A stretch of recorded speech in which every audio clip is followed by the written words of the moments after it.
If you've ever wondered what the world calls mental health, and why there's so much of it, stay with me throughout this video and I will tell you why it's really a part of our spiritual process in which we go through this side of eternity. Now, my apologies in advance for those who are offended by this statement on mental health, though this is not a mental health issue, though it often shows itself like that and it shows up like that. Rather, it is an internal integrity structural issue of the spiritual kind. Why? Because the work of God that He's begun in us will not finish until He comes back to receive us unto Himself. Now, when Jesus said He came to bring peace, and He did, we've assumed that the peace He's talking about is about our emotions, is about our feelings, and feeling much better, worrying less, and having that inner calm. But that's not what He was talking about. That when we don't feel that way, we think we're failing. But that's not the peace Jesus was offering in John 14:27. When He says, peace I leave you with, peace I give you. We're told if we have the right mindset, and I've done it myself, it does help to read, watch, and mix with the right people. But this requires a spiritual solution for spiritual beings having a human experience. So by the end of this video, you will know why we go through episodes of sorrow, of pain, depression, repetitive behaviors, cycles of sin, and the same patterns. It's frustrating. What's it all about? Why does it happen? And where's this all leading to? So stick with me as we journey into the wilderness and someday into paradise, when one day Christ will come again. So let's start with the creation account in Genesis 1:1. Now, when God created the heavens and the earth, now did you catch that? The heavens. Is God saying there is more than one heaven? And if there is one of them the skyline we look up to? And let's say this is the case. Then where is the other heaven? Stay with me. We will get to that. Let's continue.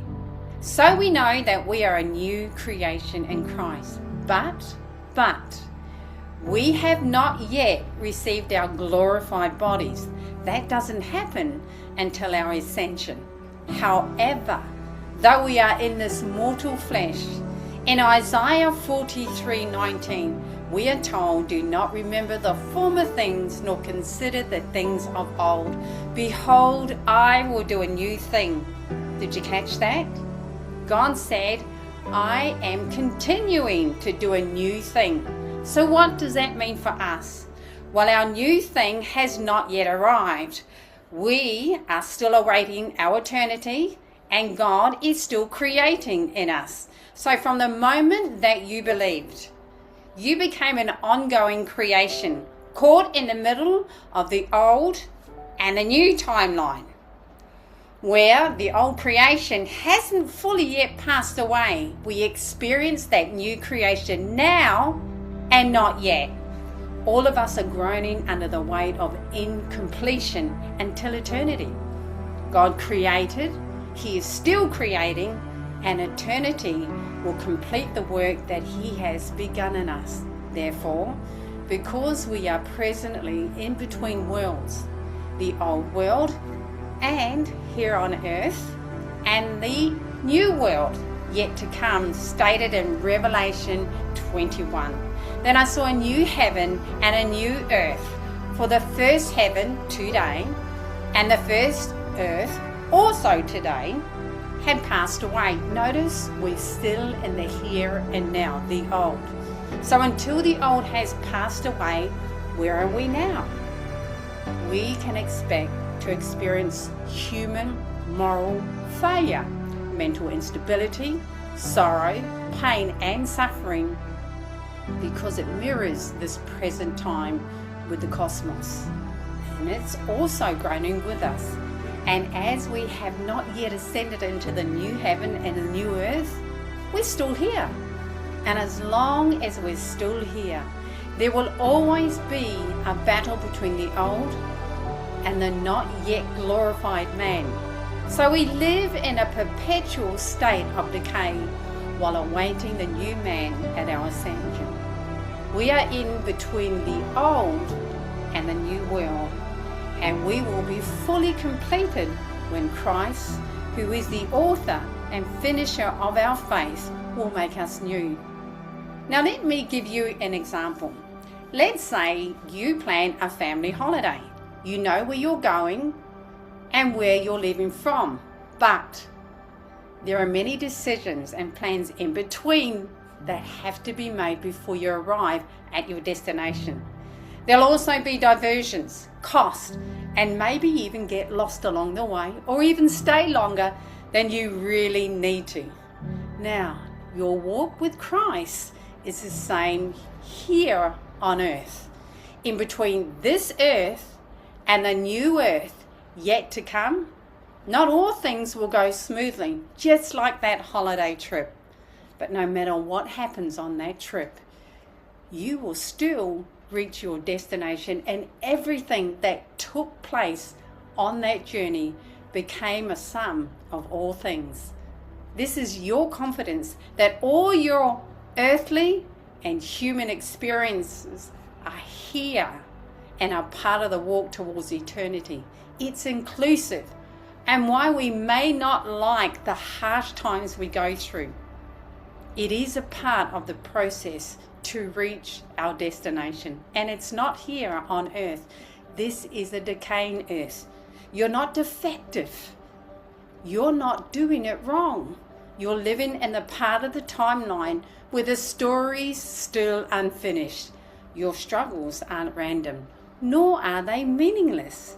And they won't end until God speaks his final word.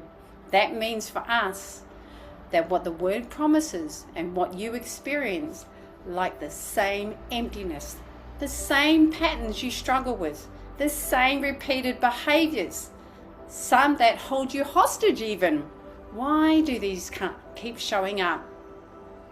Well, they show up because it reveals the evidence of your participation, that we are a new creation, but yet we are still being completed. Our identity is still being shifted, and we are still waiting for our redemption. Now, as Paul states in Romans 8:19, that all creation eagerly awaits for that future day when God will reveal who his children really are. Think about it. Genesis 1, in 6 days, everything was created. Do you think God could have done it in an instant? Of course he could. But it came over the process of time. So you see, all your human frailties, your mental health, your depression, and your moral failures and repetitive patterns of behavior is the accumulation of the decay in this world that will not cease until Christ comes to gather us unto himself. It is a continuous part of our walk that remains until God finishes the work that he began in us. So don't beat yourself up. You are earth side of eternity. We should expect imperfection because perfection hasn't arrived yet. Transformation hasn't happened yet. And deterioration and human failure is not done away with yet. This will take the intervention of a deity outside of time and space to end all of that. So let me leave you with this thought. What are you allowing God to create in your life while you're waiting? What light does God need to shine into your life to chip away at those besetting sins that betray us? And what has he called you to do while we wait?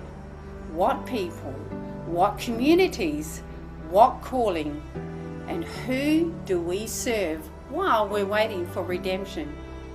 Remember, You are in between timelines, the old and the new earth. Therefore, expect to have those human experiences that fills us with dread, while eagerly awaiting our hope of redemption.